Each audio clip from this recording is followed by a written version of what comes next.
Students, polymers are high molecular mass molecules. These are composed of many small repeating units known as monomers. These monomers are arranged in a very regular way in a polymer. The process of formation of polymers from monomers is called as polymerization.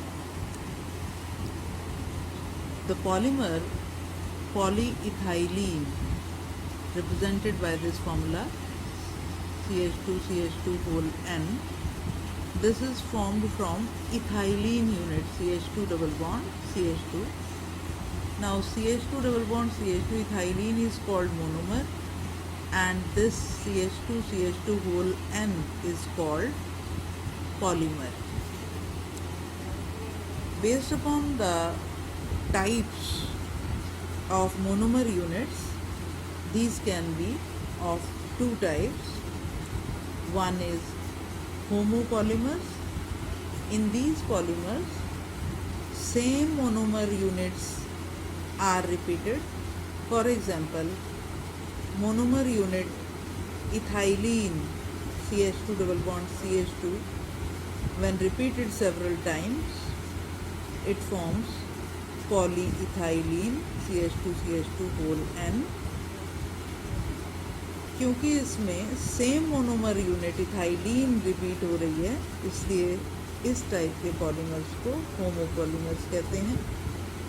दूसरी type है copolymers, जिन polymers में दो या दो से ज़्यादा type के monomer molecules use होते हैं, उनको कोपॉलीमर्स कहते हैं. जैसे नाइलॉन 6,6 में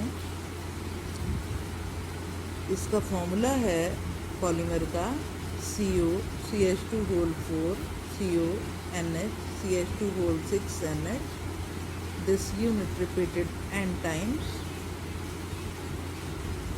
ये नाइलॉन 6,6 में दो टाइप के मोनोमर्स यूज़ होते हैं, एडिपिक एसिड और हेक्सामिथाइलिन डाइअमीन. एडिपिक एसिड का फॉर्मूला होता है COOH CH2 whole 4 COOH, और हेक्सामिथाइलिन डाइअमीन का फॉर्मूला होता है NH2 CH2 whole 6 NH2. तो इन दोनों के मिलने से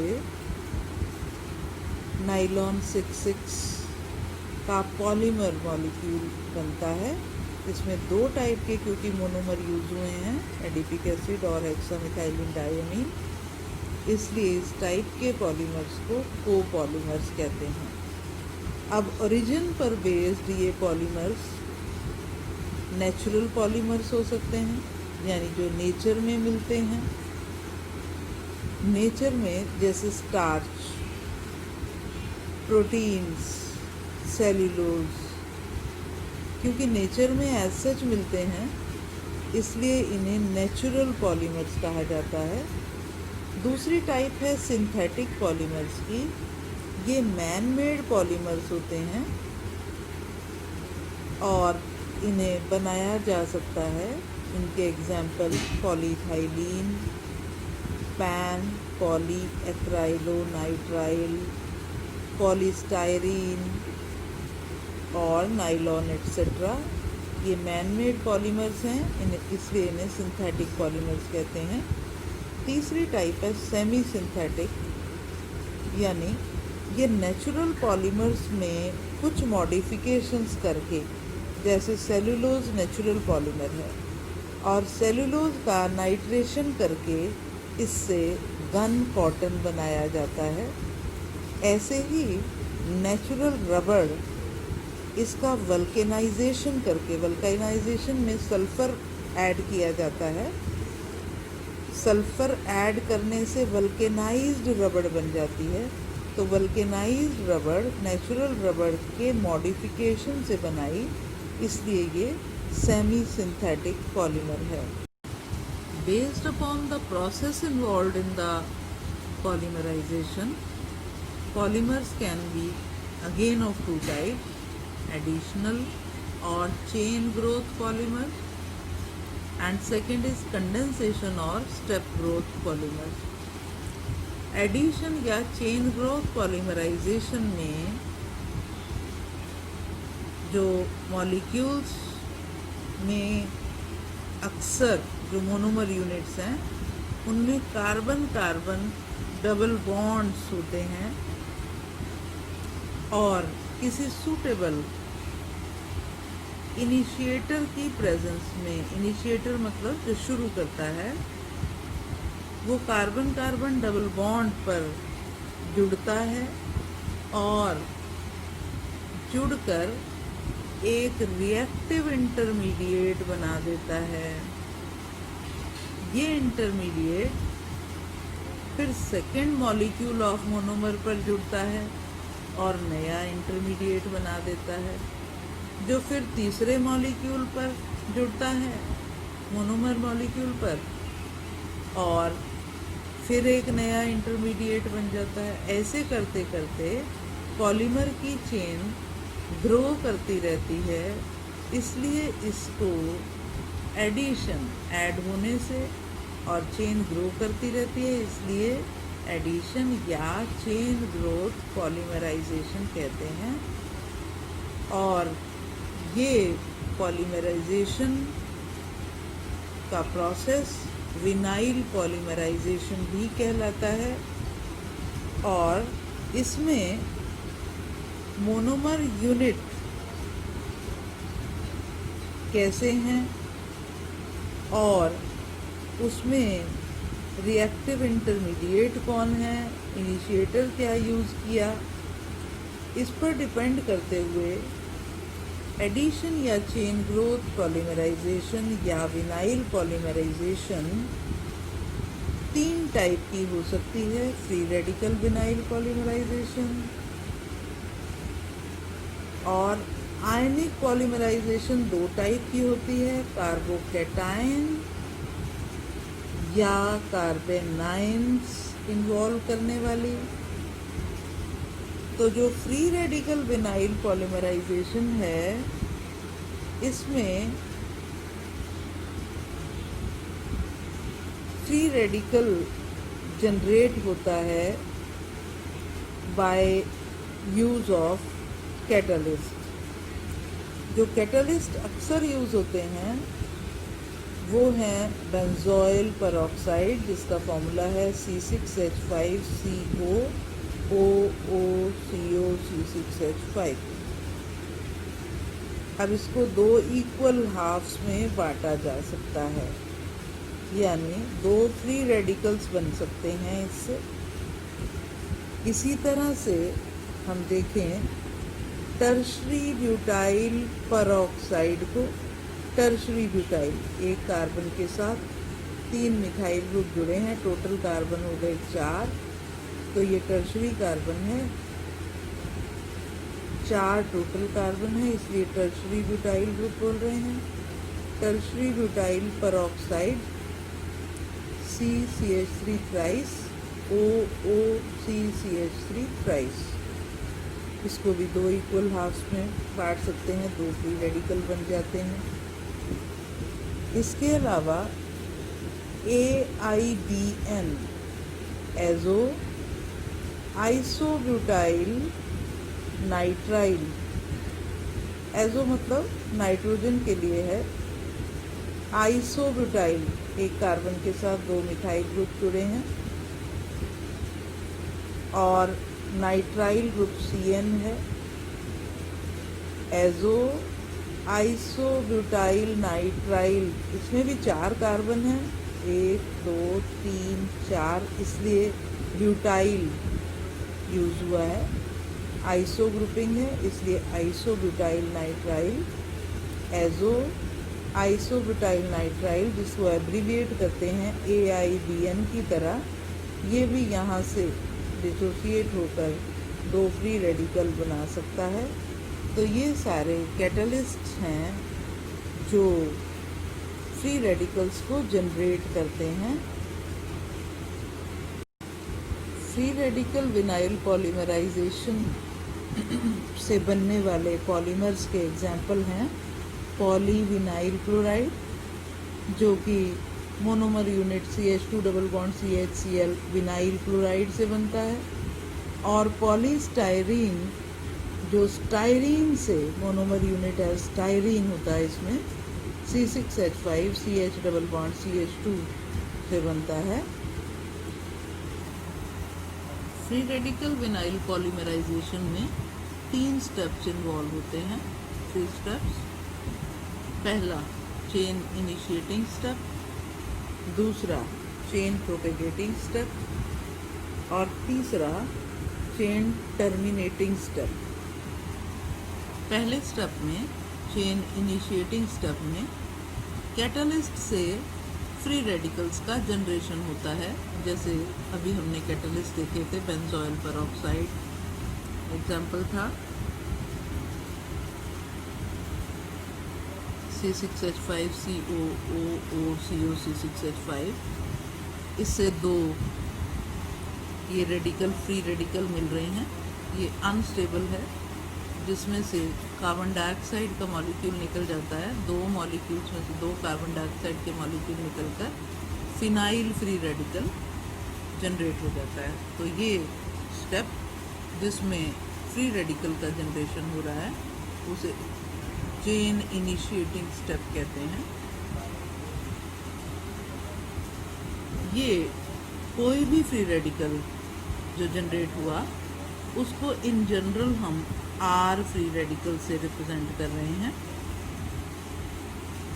ये किसी मोनोमर यूनिट विनाइल पॉलीमराइजेशन में CH2 डबल बॉन्ड CH ये विनाइल ग्रुप के साथ कोई सब्स्टिट्यूएंट G लगा है। हम जनरल रिप्रेजेंट कर रहे हैं मोनोमर यूनिट को by CH2 double bond CHG। ये R फ्री रेडिकल इस मोनोमर यूनिट पर अटैक करता है। देखें, हमने इस एक इलेक्ट्रॉन के लिए हाफ एडेड एरो दिखाया है, हाफ एडेड एरो। तो एक इलेक्ट्रॉन ये के थ्रू R फ्री रेडिकल इस कार्बन पर अटैक कर रहा है और फिर ये कार्बन कार्बन के बीच में जो डबल बॉन्ड है उनमें से एक बॉन्ड का एक इलेक्ट्रॉन दूसरे कार्बन पर शिफ्ट हो जाता है। इसको भी हमने हाफ एडेड एरो से रिप्रेजेंट किया है, जिससे एक इलेक्ट्रॉन जो यहाँ इस कार्बन के पास रह गया था वो इस ग्रुप के साथ एक इलेक्ट्रॉन से बॉन्ड बना देता है, RCH2 जुड़ जाता है और इधर सिंगल बॉन्ड रह गया और एक इलेक्ट्रॉन इस कार्बन पर शिफ्ट होने से ये नया फ्री रेडिकल जनरेट हो गया, जिसमें मोनोमर यूनिट जुड़ी हुई है। अब ये स्टेप चेन इनिशिएटिंग स्टेप कहलाता है, जिसमें फ्री रेडिकल का जनरेशन हुआ और उस फ्री रेडिकल ने मोनोमर यूनिट पर अटैक करके फ्री रेडिकल ही बना दिया जिसके अंदर मोनोमर यूनिट प्रेजेंट है। दूसरा स्टेप चेन प्रोपेगेटिंग स्टेप। ये जो फ्री रेडिकल बना था मोनोमर यूनिट पर R के फ्री रेडिकल के अटैक करने से, ये फ्री रेडिकल दूसरी मोनोमर यूनिट पर अटैक करके एक नया इंटरमीडिएट जिसमें फ्री रेडिकल है वो बना देता है और फिर इन टर्न ये तीसरे पर फिर एक नया इंटरमीडिएट जो फ्री रेडिकल है। इस तरह और monomer unit CH2 double bond CHG पर अटैक करते करते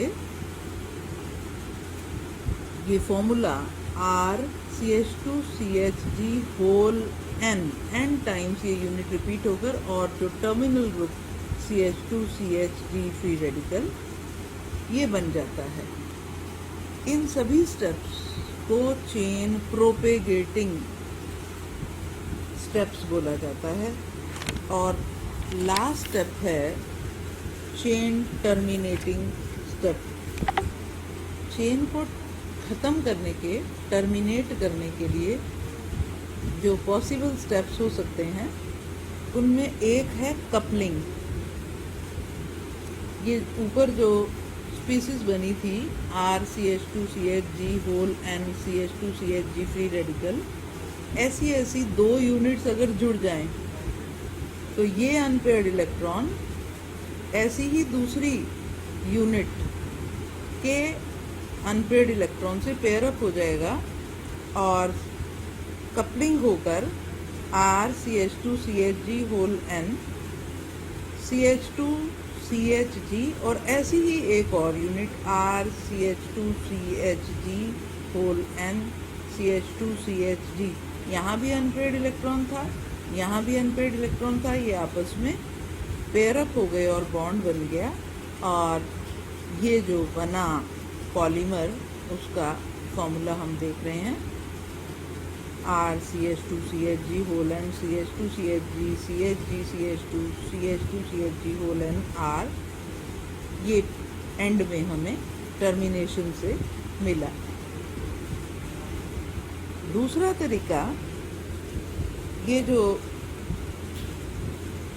बनी थी species RCH2CHG whole N CH2CHG free radical, ये R फ्री रेडिकल के साथ भी जुड़ सकती है और RCH2CHG होल N CH2CHG ये फ्री रेडिकल था और R फ्री रेडिकल था, दोनों के अनपेयर्ड इलेक्ट्रॉन पेयर अप हो गए और CH और R के बीच में बॉन्ड एस्टेब्लिश।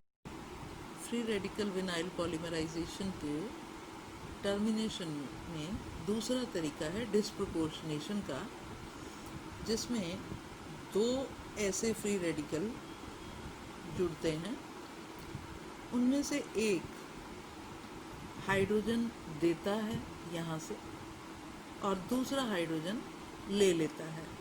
जो हाइड्रोजन देगा उसमें हाइड्रोजन देने के बाद ये जो कार्बन का इलेक्ट्रॉन शेयर्ड था हाइड्रोजन के साथ, वो इस इलेक्ट्रॉन के साथ बॉन्ड बना लेगा और रिजल्टिंग स्पीसीज में डबल बॉन्ड आ जाएगा इन 2 कार्बन्स के बीच में।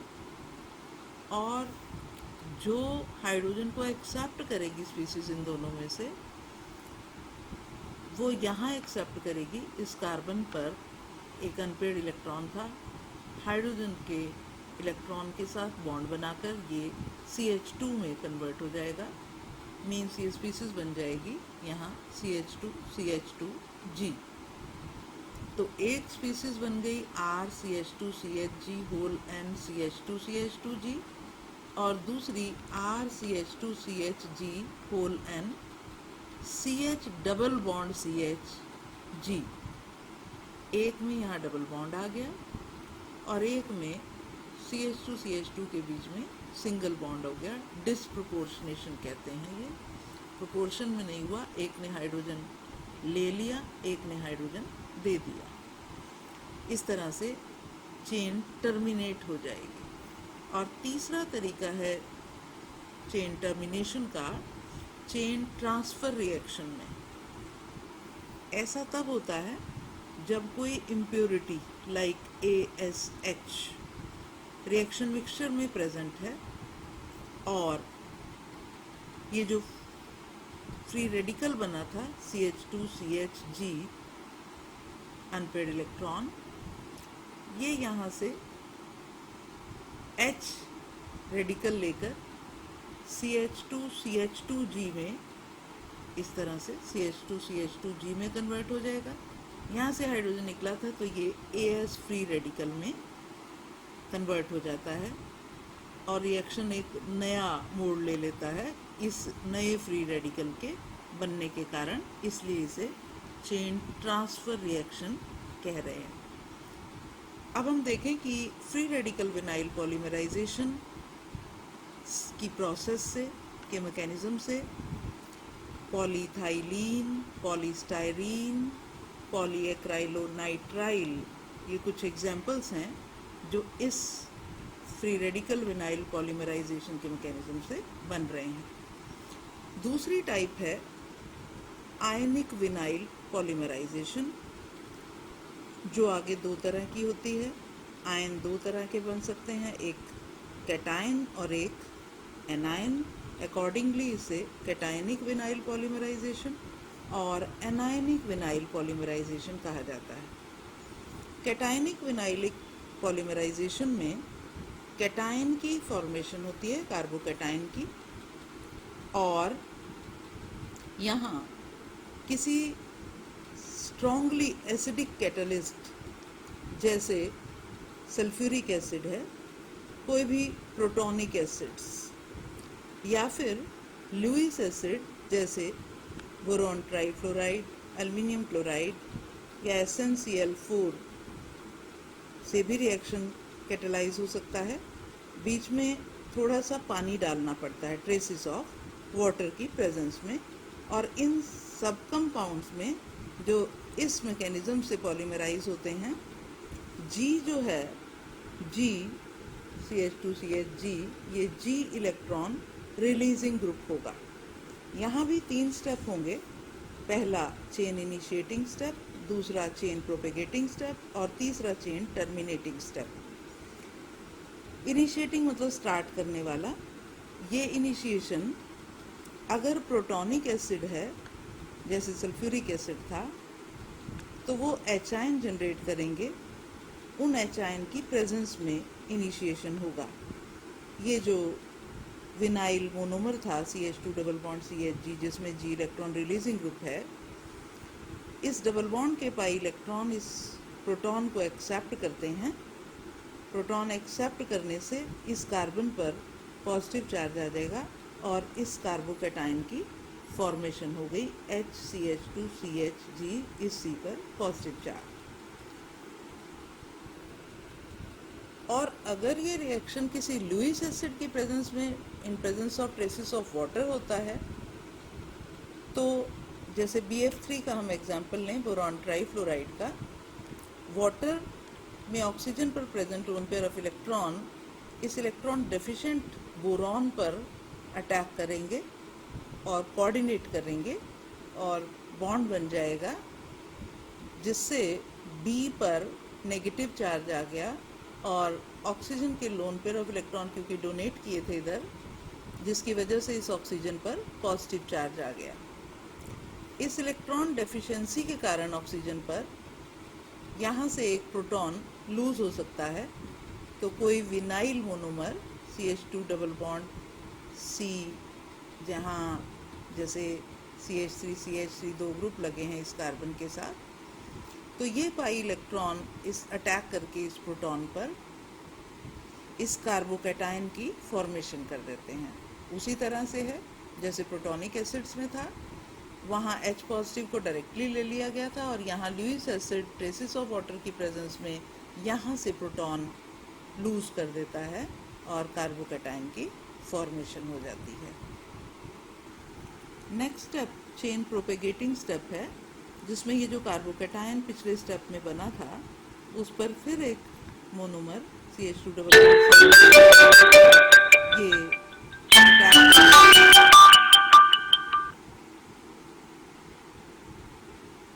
नया कार्बोकैटायन जो बड़ा हो गया CH2H CHG CH2CHG और इस कार्बन पर पॉजिटिव चार्ज, ऐसे करते करते और मोनोमर यूनिट्स ऐड होते जाएंगे और जो कार्बोकैटायन बनेगा H CH2CHG whole N CH2CHG last वाले इस कार्बन पर पॉजिटिव चार्ज, एक बड़ा कार्बोकैटायन की फॉर्मेशन हो गई, जिसमें N मोनोमर यूनिट्स ये जुड़ी हुई हैं और ये N+1 मोनोमर यूनिट आ गई। इस तरह से ये चेन प्रोपेगेट होते होते एक बड़ा कार्बोकैटायन बन जाता है। और फिर है चेन टर्मिनेटिंग स्टेप। यहाँ चेन का टर्मिनेशन एक प्रोटॉन का लॉस करके होता है। यहाँ से एक H एज H पॉजिटिव निकल जाता है। एक H पॉजिटिव यानी हाइड्रोजन अपना इलेक्ट्रॉन छोड़ गया, वो इलेक्ट्रॉन इस कार्बन और कार्बन के बीच में डबल बॉन्ड की फॉर्म में आ जाता है और CH डबल बॉन्ड CHG, इस तरह से प्रोडक्ट हमें पॉलीमर मिल जाता है। इस मैकेनिज्म से हमने पहले मेंशन किया कि जिनमें इलेक्ट्रॉन रिलीजिंग ग्रुप अवेलेबल हों, जैसे propylene CH2 double bond CH CH3, यहाँ G CH3 के बराबर है, और यहाँ आइसोब्यूटाइलिन, यहाँ 2 CH3 electron releasing group present हैं। ये सारे जहाँ भी G electron releasing group present होगा वो कैटायनिक विनाइल पॉलीमराइजेशन के थ्रू पॉलीमराइज होंगे ताकि G इलेक्ट्रॉन रिलीज करके कार्बोकैटायन को स्टेबलाइज कर सके। नेक्स्ट है एनायनिक विनाइल पॉलीमराइजेशन। ये पॉलीमराइजेशन किसी एनायनिक कैटलिस्ट की प्रेजेंस में इनिशिएट होती है। वो एनायनिक कैटलिस्ट कोई alkali metal amide, for example potassium amide हो सकता है, एल्काइल लिथियम ब्यूटाइल लिथियम हो सकता है, या ग्रिग्नार्ड रिएजेंट RMGX हो सकता है। इनकी प्रेजेंस में इनिशिएट होते हैं। इस मैकेनिज्म में भी 3 स्टेप्स में रिएक्शन प्रोसीड होता है: chain initiating step, chain propagating step और chain terminating step. Chain initiating step इन इनिशिएटर्स से जो बेस प्रोड्यूस होगा, बेस इलेक्ट्रॉन रिच स्पीसीज है, वो इलेक्ट्रॉन्स देगा इस मोनोमर यूनिट की तरफ CH2 डबल बॉन्ड CHG। यहाँ हमें ध्यान रहे कि यहाँ G कोई इलेक्ट्रॉन विड्रॉइंग सब्स्टिट्यूएंट है। जैसे हमने देखा कैटायनिक विनाइल पॉलीमराइजेशन में G इलेक्ट्रॉन रिलीजिंग ग्रुप था। एनायनिक विनाइल पॉलीमराइजेशन उन केसेस में, उन मोनोमर्स में होती है जहाँ G इलेक्ट्रॉन विड्रॉइंग ग्रुप होगा। तो बेस इलेक्ट्रॉन दे रहा है इस मोनोमर यूनिट की तरफ, जिससे ये बॉन्ड बन जाएगा B और इस C के बीच में। अकॉर्डिंगली ये पाई इलेक्ट्रॉन जो डबल बॉन्ड के थे, ये इस कार्बन की तरफ आएंगे नेगेटिव चार्ज की फॉर्म में, और एनायन की फॉर्मेशन हो जाएगी। एनायनिक इंटरमीडिएट BCH2CHG इस C पर नेगेटिव चार्ज, ये फॉर्मेशन हो जाती है एनायनिक इंटरमीडिएट की। नेक्स्ट स्टेप है चेन प्रोपेगेटिंग स्टेप। यहाँ ये जो स्पीसीज बनी थी, इंटरमीडिएट बना था एनायनिक इंटरमीडिएट, ये अपने इस नेगेटिव चार्ज इलेक्ट्रॉन्स के थ्रू दूसरे monomer unit CH2 double bond CHG पर अटैक करके एक बड़ा एनायन बना देता है BCH2CHG, CH2CHG और इस कार्बन पर नेगेटिव चार्ज। ऐसे ऐड होते होते कई सारी CH2 double bond CHG units add होकर एक बड़ा एनायन बन जाएगा BCH2CHG होल N, CH2CHG और इस कार्बन पर नेगेटिव चार्ज। ये बड़ा एनायन बन गया प्रोपेगेट होकर चेन से। और लास्ट स्टेप रहेगा चेन टर्मिनेटिंग स्टेप। ये टर्मिनेशन जब कोई एनायनिक इंटरमीडिएट में प्रोटॉन ऐड होगा तब होता है। प्रोटॉन के ऐड होने से ये नेगेटिव चार्ज ख़त्म हो जाएगा और यहाँ CH2CH2G लास्ट में आ जाएगा और हमारे पास पॉलीमर बन गया BCH2CHG CHG होल N और लास्ट वाली स्पीसीज CH2CH2G। H पॉजिटिव को एक्सेप्ट करके ये एनायन CH2 में कन्वर्ट हो जाता है और इस तरह से पॉलीमराइजेशन हो जाती है। हम पॉलीस्टाइरीन की फॉर्मेशन मोनोमर स्टाइरीन से देखें, जहाँ बेस यूज़ किया जा रहा है metal amide, potassium amide. Potassium amide में NH2 पर जो नेगेटिव चार्ज है उसके थ्रू ये स्टाइरीन मोनोपर पर C6H5 CH double bond CH2 पर अटैक कर रहा है और ये पाई इलेक्ट्रॉन इस कार्बन की तरफ शिफ्ट होकर यहाँ नेगेटिव चार्ज दे देंगे। NH2 CH2 CH C6H5 C पर नेगेटिव चार्ज और ये पोटेशियम आयन इस नेगेटिवली चार्ज कार्बन के साथ अटैच हो जाएगा और इस एनायन की फॉर्मेशन हो गई। इन टर्न ये अगले styrene molecule C6H5CH double bond CH2 पर फिर से इन इलेक्ट्रॉन पेयर के थ्रू अटैक करता है और ये पाई इलेक्ट्रॉन अगले कार्बन पर शिफ्ट होकर फिर एक नया एनायन फॉर्म कर देते हैं जो 2 मोनोमर यूनिट इसमें जुड़ी हुई हैं। ऐसे करते करते बहुत सारी मोनोमर यूनिट्स जुड़कर होल N और लास्ट में CH2CH C6H5 नेगेटिव चार्ज के पॉजिटिव ये बन जाता है बड़ा एनायनिक पॉलीमर। और इसमें लास्ट टर्मिनेशन का प्रोटॉन ऐड होने से यहाँ इस नेगेटिवली चार्ज कार्बन पर CH2 C6H5 एक पॉलीमर की पॉलीस्टायरीन की फॉर्मेशन हो जाती है। सब था एडिशन और चेन ग्रोथ यानी विनाइल पॉलीमराइजेशन के बारे में, जिसमें हमने बात की कि ये 2 तरीके से फ्री रेडिकल विनाइल पॉलीमराइजेशन से और आयनिक विनाइल पॉलीमराइजेशन से, जो आगे 2 तरह का कैटायनिक विनाइल पॉलीमराइजेशन और एनायनिक विनाइल पॉलीमराइजेशन से प्रोसीड करता है। तो ये सब मैकेनिज्म्स की हमने बात की। अब हम साथ ही साथ लिमिटेशंस देखें विनाइल पॉलीमराइजेशन की। इस फ्री रेडिकल विनाइल पॉलीमराइजेशन में 2 तरह की प्रॉब्लम्स आती हैं। एक तो है कि ब्रांच्ड चेन स्ट्रक्चर पॉलीमर्स के मिलते हैं जो लीनियर स्ट्रक्चर्स के मुकाबले थोड़ी वीक मैकेनिकल प्रॉपर्टीज़ रखते हैं। और दूसरी प्रॉब्लम है स्टीरियोकेमिस्ट्री की कि 3 टाइप के stereochemical arrangements free radical vinyl polymerization से पॉसिबल होते हैं। 3 तरह के ये अरेंजमेंट में जो G का अरेंजमेंट है उस पर ये 3 अरेंजमेंट डिपेंड करते हैं। पहला है आइसोटैक्टिक, आइसो मतलब एक जैसा यानी सेम ऑर्डर।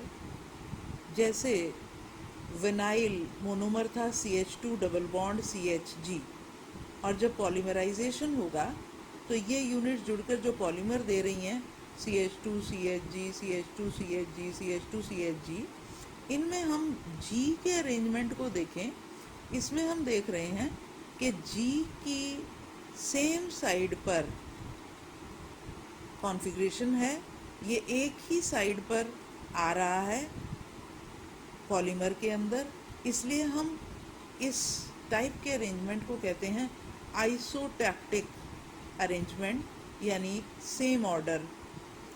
और दूसरा है सिनडायोटैक्टिक यानी अल्टरनेट ऑर्डर। हम यहाँ G की पोजीशन को देखें, यहाँ G इस पॉलीमर में सेम साइड पर नहीं है। इधर G अगर एक प्लेन में है बिलो द प्लेन, तो अगले मोनोमर के G का अबव द प्लेन कॉन्फ़िगरेशन है और अगले वाले में देखें तो फिर ये बिलो द प्लेन है, यानी एक नीचे एक ऊपर फिर नीचे फिर ऊपर, इस तरह से एंड सो ऑन। जो G है वो ऑल्टरनेट साइड्स पर लाई करता है इस पॉलीमर के अंदर। और तीसरा अरेंजमेंट है एटैक्टिक, जिसमें कोई ऑर्डर नहीं होता। जो सब्सिक्वेंट G है उसका कोई फिक्स ऑर्डर नहीं है, कभी G बिलो द प्लेन है, कभी अबव द प्लेन है, फिर आगे फिर अबव द प्लेन है, फिर बिलो द प्लेन है। मीन्स रेंडमली अरेंज्ड होता है ये G, और एटैक्टिक ऑर्डर इसे कहा जाता है। तो 3 टाइप के ऑर्डर मिलते हैं, आइसोटैक्टिक,